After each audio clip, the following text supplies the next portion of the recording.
सुस्वागतम। हिंदी आचार्य चैनल में मैं आप सभी का स्वागत करती हूँ। गुड फॉर ऑल सीरीज भाग 3। आज हम इसमें पढ़ेंगे व्याकरण का तीसरा भाग, वाक्य विचार। सबसे पहले वाक्य विचार कहते किसे हैं? शब्दों के सार्थक समूह को वाक्य कहते हैं। यानी अपने पास क्या होंगे? शब्द होंगे, और वो भी कैसे होंगे? सार्थक होंगे। उन्हीं के समूह को वाक्य कहते हैं। या फिर हम इसकी दूसरी परिभाषा बना सकते हैं, सार्थक शब्दों का वह समूह है जिसके माध्यम से कोई भाव या विचार पूर्णता और स्पष्टता से प्रकट किया जाता है, उसे ही वाक्य कहते हैं। जैसे सीता पढ़ती है। अब सीता एक शब्द अपने पास, पढ़ती एक शब्द है। अब इन्हीं के सार्थक समूह को क्या कहा है? वाक्य कहा है। तो वाक्य के दो अंग होते हैं। कौन कौन से? यानी वाक्य को दो भागों में बांटा जा सकता है, उद्देश्य एवं विधेय। अब उद्देश्य किसे कहते हैं? वाक्य में जिस वस्तु या व्यक्ति के विषय में कुछ कहा जाता है उसे उद्देश्य कहते हैं। अर्थात वाक्य का जो कर्ता होगा उसी को हमने क्या कहा है? उद्देश्य कहा है। अब है विधेय।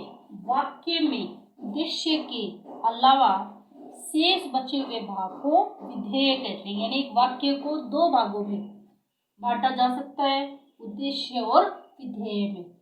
वाक्य के कर्ता को उद्देश्य कहा गया है और शेष बचे हुए भाग को विधेय कहा जाता है। अब जैसे अपने पास वाक्य था, सीता पढ़ती है। सीता क्या हुई? अपनी सीता को कहा गया उद्देश्य, और विधेय क्या हुआ? पढ़ती है। ये पूरे का पूरा अपना हुआ विधेय। इस प्रकार से हम इनको कर सकते हैं। रचना की दृष्टि से वाक्य के तीन प्रकार हैं। पहला है सरल वाक्य या साधारण वाक्य, दूसरा है मिश्र या मिश्रित वाक्य, तीसरा है संयुक्त वाक्य। अब जैसा इनका नाम है उसी के अनुसार इनकी परिभाषाएं बन रही है। सरल या साधारण वाक्य की परिभाषा, जिस वाक्य में एक ही उद्देश्य यानी कर्ता और एक ही विधेय यानी एक ही क्रिया हो, उसे सरल या साधारण वाक्य कहते हैं। जैसे नितिन पुस्तक पढ़ता है, तो नितिन वाक्य का उद्देश्य है, कर्ता है, और पुस्तक पढ़ता है, ये एक ही काम हो रहा है, ये क्या है? आपका विधेय है। यानी एक ही उद्देश्य और एक ही विधेय जिस वाक्य में होगा वो सरल या साधारण वाक्य कहलाएगा।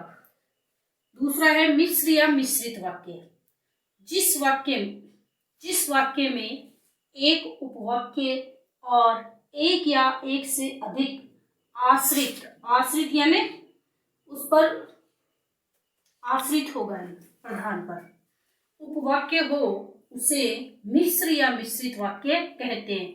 यानी एक तो होगा इसमें प्रधान उपवाक्य और दूसरा होगा इसमें आश्रित उपवाक्य, और उन्हें कुछ संयोजक के माध्यम से जोड़ा जाएगा, तभी वो मिश्र वाक्य कहलाएगा। अब देखते हैं उदाहरण। जैसे रविंद्र ने कहा कि मेरा पेन खो गया है। दूसरा उदाहरण, तुम परिश्रमी बनो जिससे जीवन में सफल हो सको। अब इन दोनों वाक्यों में एक प्रधान उपवाक्य है और दूसरा आश्रित उपवाक्य है। रविंद्र ने कहा, ये तो आपका है प्रधान उपवाक्य। मेरा पेन खो गया, ये है आपका आश्रित उपवाक्य, और की इसमें क्या है? संयोजक शब्द है। इसी तरीके से तुम परिश्रमी बनो, ये तो है आपका प्रधान उपवाक्य। जीवन में सफल हो सको, ये है आपका आश्रित उपवाक्य, और जिससे, ये है आपका संयोजक। अब उपवाक्य कहते किसे? पहले ये देखेंगे हम। ऐसा पद समूह है जिसका अपना अर्थ हो, जो एक वाक्य का भाग हो और जिसमें उद्देश्य और विधेय हो, उसे उपवाक्य कहते हैं। उद्देश्य और विधेय हम पहले देख चुके हैं क्या होते हैं। अब उपवाक्य के दो भेद है जो मिश्र वाक्य में आते हैं। पहला आता है प्रधान उपवाक्य, जो अपन ने यहाँ देखा, ये क्या है? प्रधान उपवाक्य। दूसरा है आश्रित उपवाक्य, जो अपन ने यहाँ देखा, मेरा पेन खो गया, ये है आपका आश्रित उपवाक्य। अब है मिश्र वाक्य के संयोजक।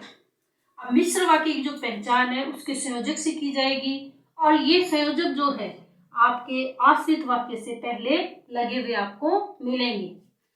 कि, जिससे, ताकि, जो, जितना, ज्यों ज्यों, चूंकि, क्योंकि, यदि, यद्यपि, जब, जहां इत्यादि, ये आपके हैं मिश्र वाक्य के संयोजक, जिनके माध्यम से हम मिश्र वाक्य की पहचान करते हैं।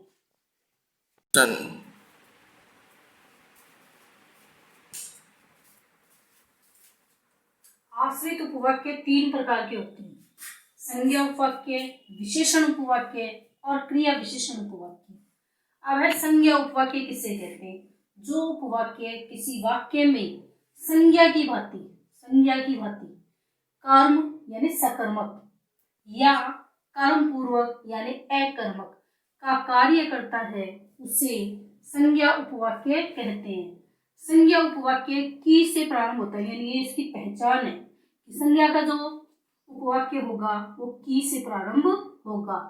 जैसे गांधी जी ने कहा कि सदा सत्य बोलो, तो ये आपका प्रधान हो गया, की जो है आपका संयोजक हो गया, और वो भी संज्ञा उपवाक्य का, और सदा सत्य बोलो ये आपका आश्रित हो गया।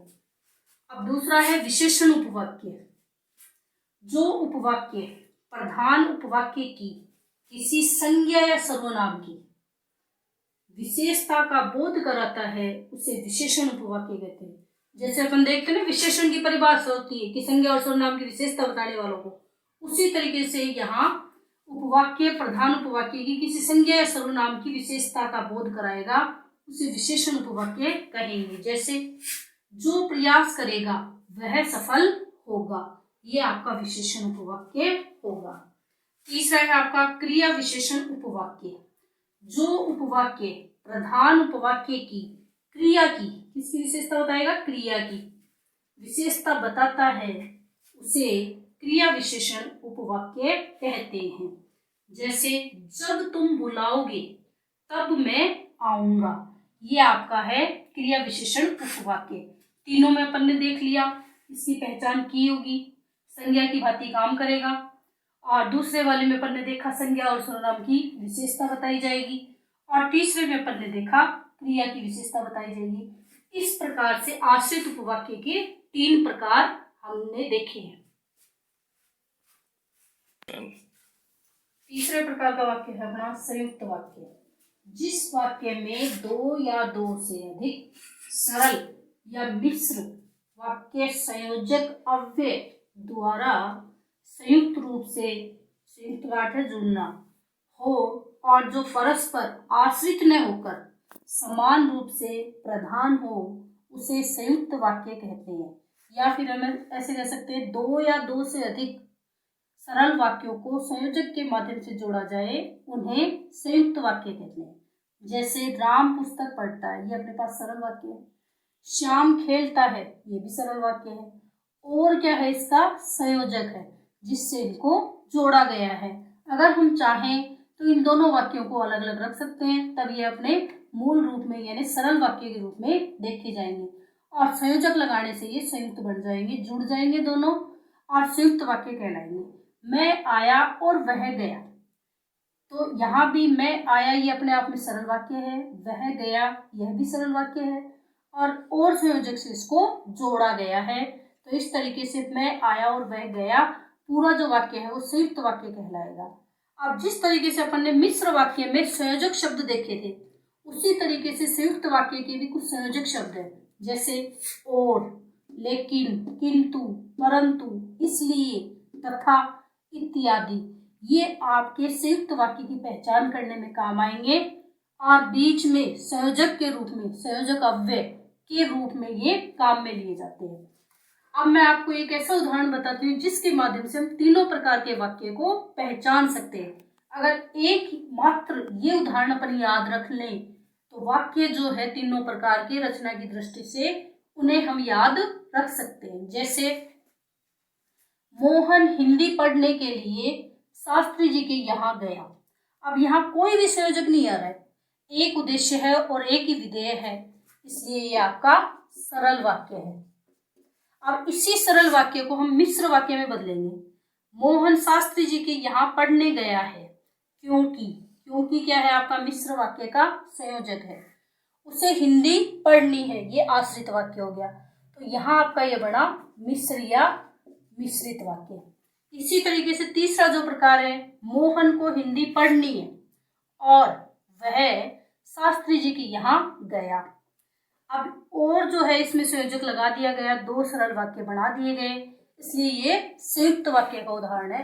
तो एक उदाहरण के माध्यम से हम तीनों प्रकार के वाक्यों को याद रख सकते हैं। इस तरीके से मैंने आपको वाक्य विचार का टॉपिक पढ़ाया है और मैं आशा करती हूँ आप सभी को ये बहुत अच्छे से समझ में आया होगा। जितनी भी प्रतियोगी परीक्षाएं हैं या किसी भी कक्षा में वाक्य विचार का टॉपिक अगर आपसे पूछा जाता है तो आप बड़ी आसानी से इसे कर सकते हैं। अगर आपको मेरा वीडियो पसंद आया है तो इसे लाइक कीजिए, शेयर कीजिए एवं मेरे चैनल को सब्सक्राइब कीजिए, बेल आइकन प्रेस कीजिए। धन्यवाद। जय हिंद, जय भारत।